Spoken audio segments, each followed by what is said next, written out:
Welcome back mga kaaldab. Ito na naman po ang inyong lingkod, si Mr. Destiny at magbibigay po tayo ng pinakamagandang update po ngayon sa social media.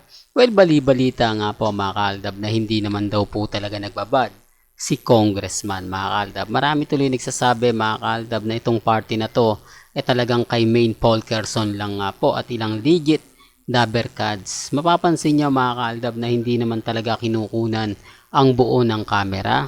Mga bagay-bagay po mga kaaldab na eksklusibo lang po daw ito sa mga malalapit kay Maine Polkerson. May mga bagay-bagay po na kung mapatatandaan nyo, di po ba yung MacLick stick ni Mengay na naging ganitong party-party, di po ba? Sabi ko nga po sa inyo, relax lang po kayo. Kalmado lang, kampante lang. Di po ba? Sa ngayon, masaya po tayo sa mga napapakita natin. Masaya po tayo sa mga nangyayari. Ngayon, number 1 trending po si Maine Polkerson. Siyempre, kanya po yung araw na to. Kaya nga po, happy birthday, Maine Polkerson. You're the one. Sabi nga po nila, mga kaaldab. Alam niyo, sa totoo lang po, napakarami ngayong mga update na kung saan may edad na raw po si Mengay. Pero kung titignan nyo, parang lolo na nga po raw ang dating ni Congressman. Po ba? Sa totoo lang po, may edad na po talaga yan. Sinasabi lang po nilang bata. Wala naman pong problema yon. May kita naman po sa bakas o sa muka, di po ba? May mga bagay-bagay na parang ayaw nga pong maglinis ng muka ni Congressman. Parang naglalagay talaga siya ng bigote, di po ba? Sabi ko nga po sa inyo, may mga bagay-bagay po na mahirap nga po talagang ipaliwanag. May mga bagay-bagay nga po na kung titignan nyo at susuriin nga po, talagang hindi umaayon sa kanila. Although yung mga comment din po yan sa social media. Mga comment na kung saan nga po, nababasa nyo naman po siguro sa live. Hindi po ba? Kaya nga sabi ko, marami nagre-react sa komento ko. Marami nagsasabi na ganito, ganyan. Totoo naman po yung mga pinabalita ko. Hindi lang po nila talaga tanggap na may mga bagay-bagay nga po na mahirap ipaliwanag. May mga bagay-bagay nga po na kapag si Mr. Destiny ang nagbigay ng mga update, galit po sila.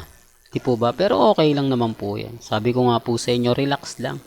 Di po ba? Kung sino nga po ba talaga yung totoong kasama ni Maine Polkerson, alam na natin yon. Di po ba? Kaya sabi ko sa inyo, yung Stardust Bar Makati, di po ba? Maraming mga Alden fanatics ang pumupunta ron.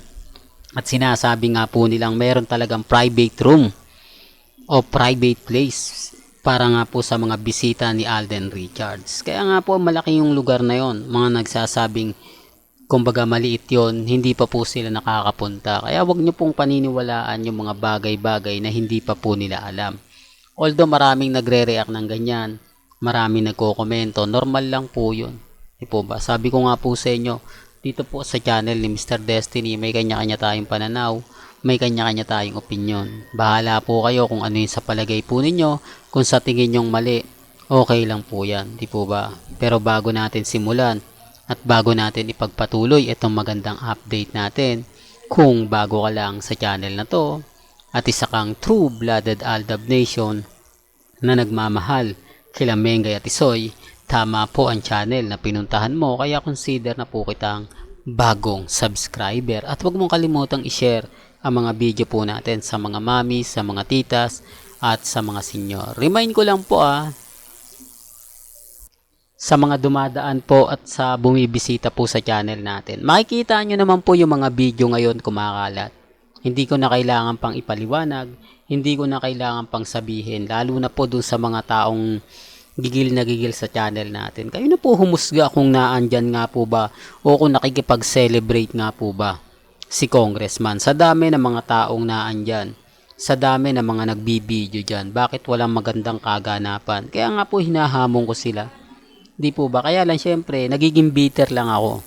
Nagiging delulo lang talaga ako sa kanila. Paasa lang po talaga, kulto talaga. Yun ang sasabihin nila. Bakit? Kasi hindi po nila kayang sagutin yung gusto kong malaman. Hindi nila kayang sabihin o ipaliwanag yung mga sinasabi ko. Sabi ko nga po sa inyo, kalmado lang, kampante lang, di po ba? Sa ngayon, hindi natin alam kung ano nga po ba itong istorya Sa ngayon, di naman natin alam kung ano na nga po ba yung matinding kaganapan. Kaya nga po ako nagre-react ng mga ganito para din po alam po ninyo kung gaano nga po ba karami pa rin ang nagmamahal kila Mengay at kay Tisoy. Di po ba? Totoo naman po eh. Kasi yung chemistry nga po ng dalawa hindi nawawala. Kakaiba nga po ito sa mga birthday celebration. Di po ba? Kaya nga sabi ko sa inyo, sino yung paniniwalaan ninyo? Yung mga update dati natin na totoo, talagang nangyari, talagang naganap, o sila na sumibol lang. Kasi hindi naman po talaga nakakakilig eh. Walang wala po talaga. Kaya pag nagsabi yung mga mamis na ano ba yan, walang kilig, sasabihan agad delulo. Sasabihan agad kulto, di po ba? Parang nagsabi ka lang na parang hindi naman gaano nakakakilig. Parang hindi naman gaanong maganda. Di po ba? Parang hindi man lang nabigyan ng magandang effort. Di po ba? Dapat off ka mas matindi. Di po ba? O ibig kong sabihin, kung nahihiya si congressman sa live, eh di dapat mas game siya sa off-cam. Pero hindi eh, mas matindi pa pala yung off-cam. Kung sa live nagagawa niya, sa off-cam hindi niya na kayang gawin. Bakit? May nagbabantay ba? Bakit? May tao bang naandon? Kaya ang sabi ko sa inyo, relax lang. Di po ba? Kampante lang po kayo. Ako nga po, hindi ako basta-basta nagpapa-apekto. Hindi po ako basta-basta nagpapatinag sa mga sinasabi at pahayag po nila. Ang sa akin lang po, masaya po ako sa mga nakikita natin. Masaya po ako sa mga nababalitaan po natin. Although yung iba nagre-react na, nagko-komento na okay lang po yan. Sabi ko nga po sa inyo, dito po sa channel ni Mr. Destiny, lahat po na gusto nyo pong mapanood, mapakinggan, relax lang. Di po ba? Malay nyo bukas sa Makalawa, di po ba? Iba na yung topic, iba na yung pinag-uusapan, iba na yung mga kaganapan. Kaya nga sabi ko sa inyo, relax lang po kayo. Huwag po kayo magpapa-apekto. Sa dami po ng ebidensya at resibo na ilalabas natin, sa dami po ng mga nagmamahal kina Mengay at Tisoy, at hindi pa rin naniniwala, relax lang, di po ba? Kaya nga po, naandito si Mr. Destiny, matatag, kampante, hindi po ako nagpapa-apekto, hindi po tayo nagpapatalo sa mga sinasabi nila, sa mga komento nila, kasi alam po natin ang buong istorya. Alam po natin ang buong kwento. Di po ba? Tapos sasabihin nila na eto Mr. Destiny, ganito ganyan. Remind ko lang po sa inyo, kung totoong mag-asawa po sila Mengay at si Congressman, bakit wala sa tabi niya lagi si Mengay? Anong meron? Di po ba? Ngayong birthday celebration, dapat lagi nga po nakatutok eh. Dapat laging naandun nga po, di po ba? Tama naman po yung mga sinasabi ng iba. Tama naman po yung sinasabi at pinapaliwanag ng mga taong nagmamahal kay Mengay. Kaya lang syempre, hindi nila tanggap eh.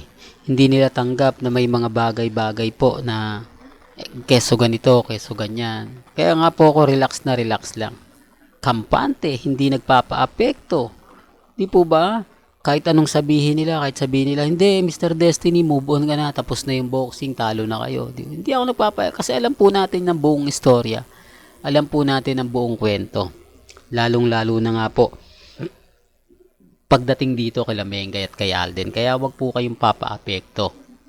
Well, hanggang dito na lang po ang ating latest updates. Kaya kung gusto nyo pa po ng pinaka-latest at sariwang update, abay tumutok lang po kayo dito po sa channel ni Mr. Destiny para updated po kayo sa mga latest at sa mga bagong video po na ilalabas po natin maya-maya lang. Hanggang sa muli, salamat po sa panonood at pakikinig.